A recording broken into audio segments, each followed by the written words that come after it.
ce que j'avais à enlever comme poids. C'est plus à moi de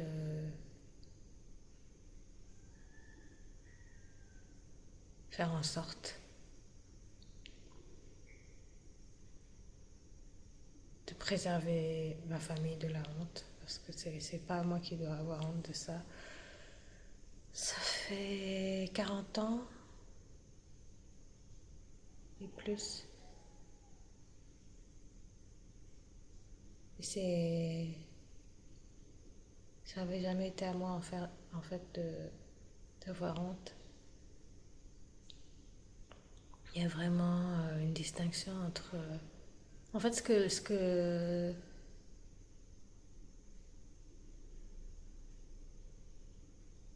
que les gens qui ont vécu de l'inceste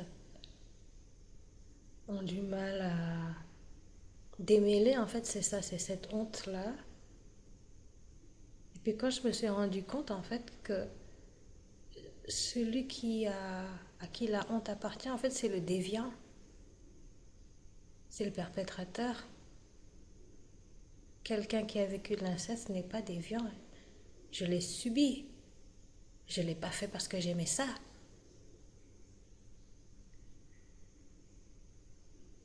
Les gens n'ont pas à avoir honte d'avoir vécu des viols, incestes ou de pédocriminels. Parce que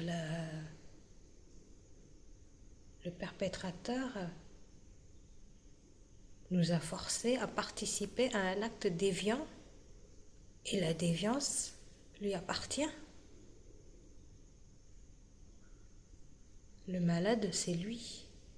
Mais je maintiens, je souligne, j'ai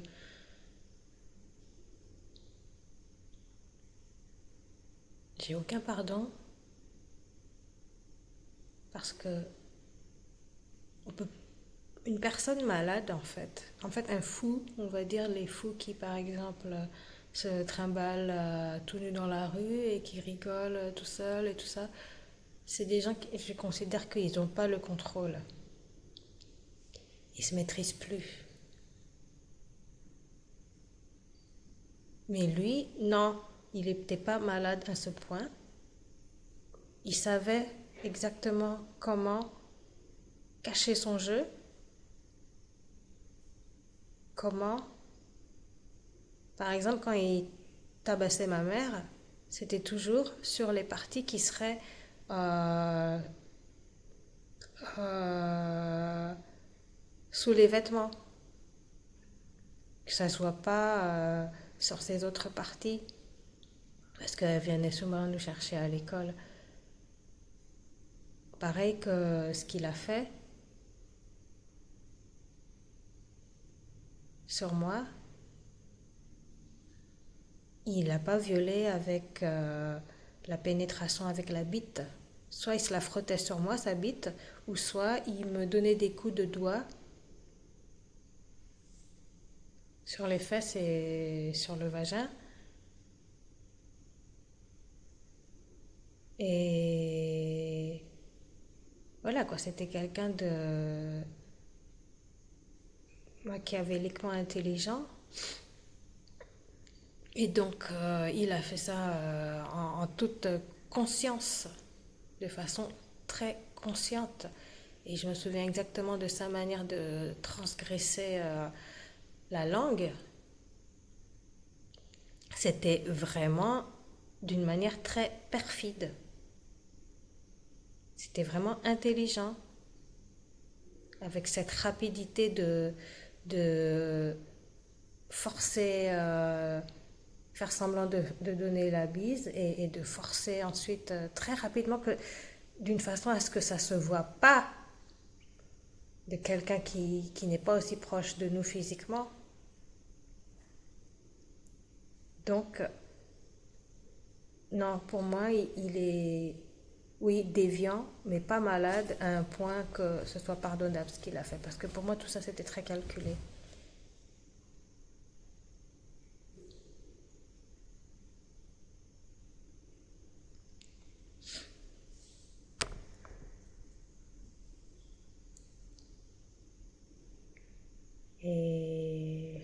voilà, si aujourd'hui j'en ai parlé, mais je suis moins émotionnelle, c'est parce qu'en fait je me retiens.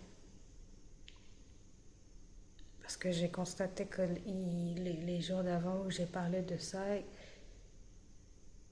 et le fait que j'ai essayé de ressentir les émotions en même temps, ben, ça m'avait complètement exténuée, mis à terre en fait. J'arrivais plus à me relever. Comme si le poids de ce père violeur ou de cet ex-petit ami violeur était encore sur moi. Mais si c'est arrivé en fait,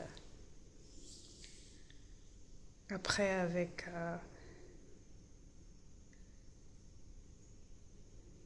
le gars qui m'avait violée. Et maintenant, du coup, quand il disait t'as pas beaucoup saigné, bah non, j'ai pas beaucoup saigné. Mon sang, il avait déjà coulé depuis l'enfance.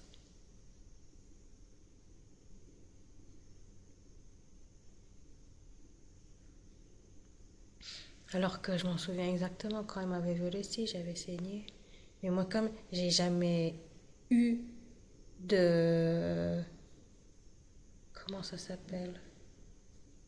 D'expérience avec d'autres hymens à quelqu'un d'autre, et ben moi je sais pas comment ça saigne. Et pour moi c'était beaucoup. Pour lui, je pense que le fait qu'il dise que j'avais pas beaucoup saigné, ça veut dire qu'il avait déjà violé avant.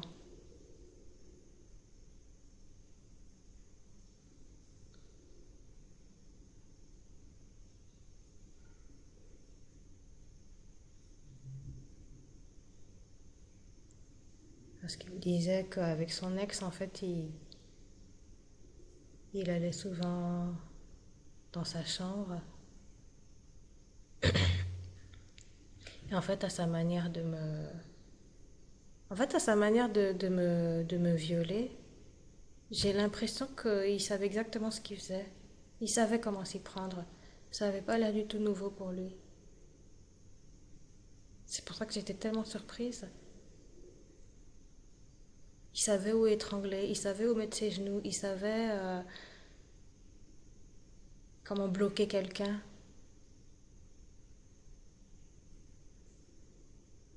C'est fou, quoi.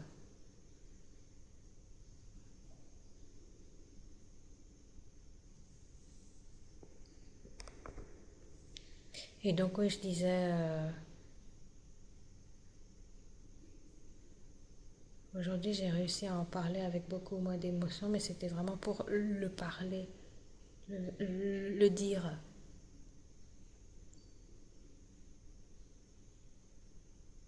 Parce que rien que de faire ça, en fait,